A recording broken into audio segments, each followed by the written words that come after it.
जेरै थायो आं बिदिनो ब्लग खालामो जेबो देलायनायबो गैया जेबो हाग्राखौ फुङाव गारनो थाखाय बेखिनि हाग्राखौ माने दोननाय जादों आरो ना जिहेतुबा फुल दोननायनि थाखाय माने एक्सट्रा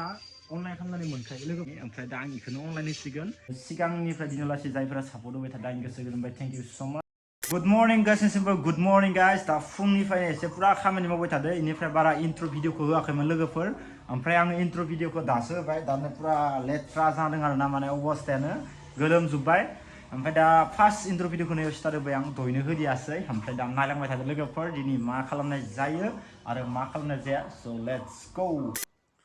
स' गाइस दा फार्स्टआव नायनो हागोन नोंथांमोना इथिंगालि स्टेन्डखौ इनिफ्राय इथिंगालि केमेराखौ पुरा माने होना दोनखादों आरो ना गाइस माने ओमफ्राय इथिं सफ्लंनाय दोङो तारखौ लांनाय ओमफ्राय पुरा रेकर्ड जाखागोन आरो ना गाइस जुदि आंनि गारिखौ जोबा सिखाव खावोबाथाय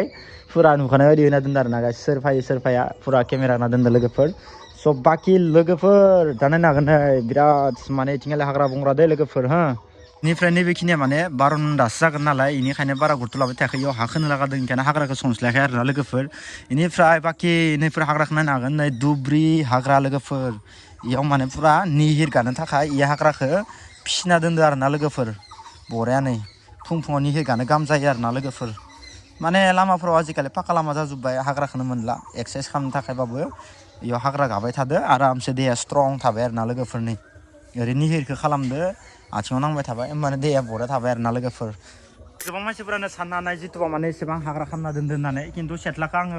आथाखौ माने प्लास्टार खालामनानै दोनखादो आगोलावनो सरि धालाय खालामनानै दोनखादो सरि दै प्लास्टारसो होनफ्लांदो बेनिफ्राय बाखि इयाव माने हाग्राखौ फुङाव गारनो थाखाय बेखिनि हाग्राखौ माने दोननाय जादों आरो ना बेनिखायनो माने हाग्राखौ सनस्लायाखै आरो लोगोफोर बेनिखायनो पुरा धालाय खालामाखै ओमफ्राय ससेयाथ' 12नासो इयाव हा खोनो लागा दोङो हा खोनो हाथ'वाखै हाखौ गारना दोनदो टाइमफोरखौ मिलायनो हाग'वाखै बेनिफ्राय बाखि दा आं इथिंगालै फुल दोननाय बरिया आरामनो मोनसे समायना मोनसे सां खालामनो नागिरदों आरो ना लोगोफोर फुल दोननो थाखाय स्टाइलनि मोनसे समायना नुनाय बायदि फुङाव सिखारबानो एसे नुनाय बायदि दा एसे सां खालामनो नागिरदों आं लोगोफोर जिथुबा नैखिनियाव खालामगोन आरो ना गाइस नैयावनो गायगोन आङो इथ' हाग्राखौ नांखागोन आंनो आथिं गानो थाखाय नांगौ सोर मा बुङो बुंबाय था जेबो नङा बेनिफ्राय गाइस इथिंगालै ओरै फैबाय इयावथ' फुल दोनखायो ओमफ्राय आरो दा फुल गायग्रा जिथुबा टाबनिखौ दोननो थाखाय इयाव आं दा सां बनायगोन आरो ना लोगोफोर दा नायनो हागोन बाखि होमबाना इनिफ्राय फुङाव सिखारबानो समायना नुबाय माने गोसोफोरखौ एसे स्रां स्रां नांनायनि इयाव माने बनायगोन आरो ना लोगोफोर दा नायलांबाय थादो आं हारसिंनो खामानि मावबाय थानोसै आरामनो जावनोसै ओमफ्राय खुन्था थरसे थरथामानो जासिगोन इयाव मोनसे दोनखायो नालाय इयाव थरसेमानो जागोन बिराद सान्दुं गोसा बिराद गोलोमजोब्बाय आरो ना दहायनिफ्राय मावबाय थादों ना जागा साफा खालामबाय थादोंमोन गासिनिफ्राय दा आङो खामानिखौ मावैनि सिगाङावनो माने मोनसे बेसादखौ आं गोसोखांबाय जितु बा फ्लिपकार्टआव दासो नायदोंमोन आं खामानिखौ मावैनि सिगाङावनो जिथुबा माने जिथुबा फुल दोननायनि थाखाय माने एक्सट्रा अनलाइन खालामनानै मोनखायो लोगोफोर बेखौनो माने आङो फ्लिपकार्टआव माने नायदोंमोन दानि ओमफ्राय दा आं बेखौनो अनलाइन होसिगोन एरैनो खस्थ' मानो आरो हा जावगारनो लोगोफोर बेनिखायनो आं सानबाय मा फ्लिपकार्टआवनो अर्डार होसिगोन आरामनो दांनैखौ जेरै दोनदो लोगोफोर दा इदि दोननाय मोनसे एक्सट्रा माने फ्लिपकार्टआव मोनखायो आरो ना गाइस पुरानो मा बुस्थु बेखौ मिथिया मथेथ' ओरैनो मोननै मोनथाम मोनब्रै मोनबा ओरै गोलाव दोननाय कार्ड मोनो आरो बयनाल'सो दोननांगो दा बेखौ फ्लिपकार्टआव अर्डार होसिगोन माने आं दा इयाव खस्थ' खामानि मावस्लायस्लाय बे आयदाखौ लानोसै लोगोफोर नङाबाथ' बाफ्राबा इथिं मोनसे मोननै मोनब्रै खुन्था जावनाय बे हेमाल नङाना लोगोफोर बेनिखायनो दा आं इदि टाब दोननायनि एक्सट्रा बेखौनो माने आङो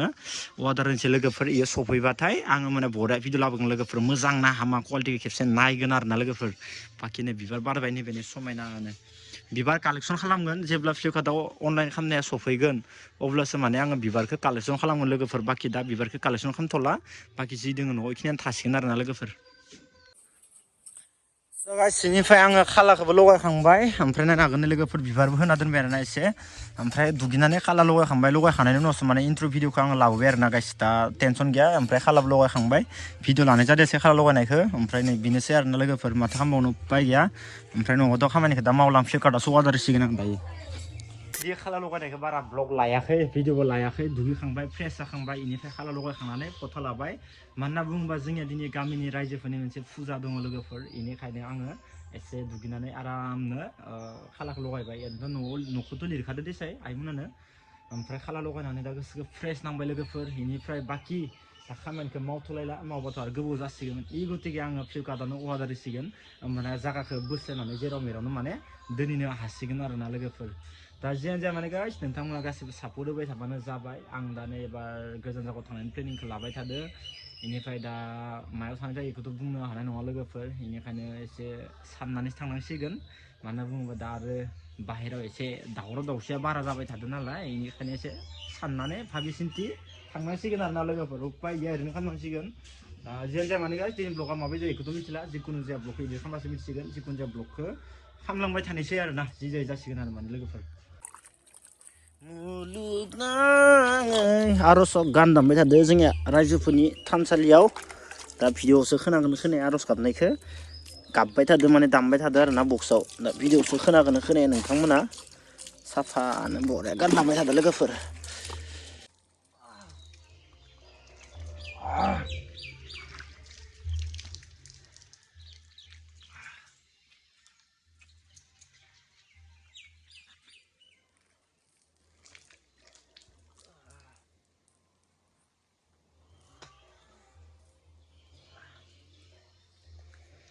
जेरै थायो लोगोफोर आं बिदिनो ब्लग खालामो जेरै थायो आं बिदिनो ब्लग खालामो जेबो देलायनायबो गैया जेबो मेकआपबो गैया जास्ट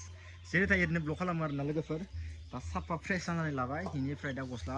गामसा सोलायनानै आरामनो मन्दिराव खुलुमनो थांसिगोन आरोना लोगोफोर न'आवथ' खुलुमखाबायानोखा ओमफ्राय मन्दिराव बराय थांगोन आरोना लोगोफोर मेरा दिल तुझसे हो क्या स' गाइस दा फुरा रेडि जाबाय लोगोफोर नै फुरा एखेबारे पाउदारबो लाया दै लोगोफोर आं जेराव मेराव हाबा जानो थांबाबो पाउदारबो लाया जेबो खालामा न'आव जेरै थायो फुरा ओरैनो मोनसे ब्लग खालामो आरोना लोगोफोर स' बेनो आरोना गाइस नै उपाय गैया आंनियाव जेबो थाव थाया जेबो थाया थागोन सेन थागोन ओमफ्राय बाइकनि सेन थागोन बाखिनिसो लोगोफोर आं बारा बेफोरबायदि लाया आरोना लोगोफोर जेरै थायो आं ओरैनो ब्लग खालामो लोगोफोर स' उपाय गैया गाइस बिदिनो थाखायो आरो आं बांसिन माथो खालामनो दा गासैबो सापर्ट होबाय थाबानो जाबाय लोगोफोर जाय जाय आंनि इउटुब चेनेलखौ मोजां मोनो स' नोंथांमोना गासैबो सापर्ट होबाय थाबानो जाबाय आरो थाबैनो नोंथांमोना 100K खालामना होथारदो लोगोफोर 100K जानाय लोगो लोगोनो फुरा गिफ्ट होगोन आङो रेन्डम कमेन्ट पिकआप खालामगोन जायनि नामानो लाकि बिनो मोनगोन आरोना लोगोफोर 100K कमप्लिट खालामनांगोन आरो गिफ्टआ माबायदि होथावना 100K आव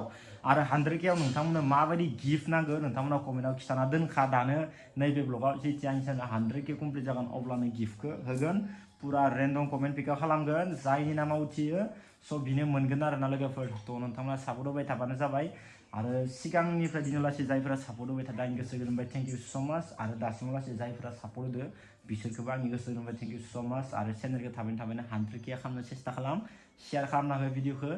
गोबां भिडिअ होबाय आरोना लोगोफोर गोबां भिडिअ होबाय आंथ' जेसांनो हायो दैलि ब्लग होखायोनोखा लोगोफोर दा नोंथांमोना जेसांनो हायो सापर्ट होबाय थाबानो जाबाय आरो गोजाननि भिडिअ फैलायगोन आंथ' दा बहुत दिन न'आव थानानै ब्लग होबाय एबार आं दा गोजानाव थांलायनोसै रेस्ट लाबाय जिहेतु गोजाननिबो ब्लग फैगोन लोगोफोर थ' नोंथांमोना सापर्ट होबाय थाबानो जाबाय अके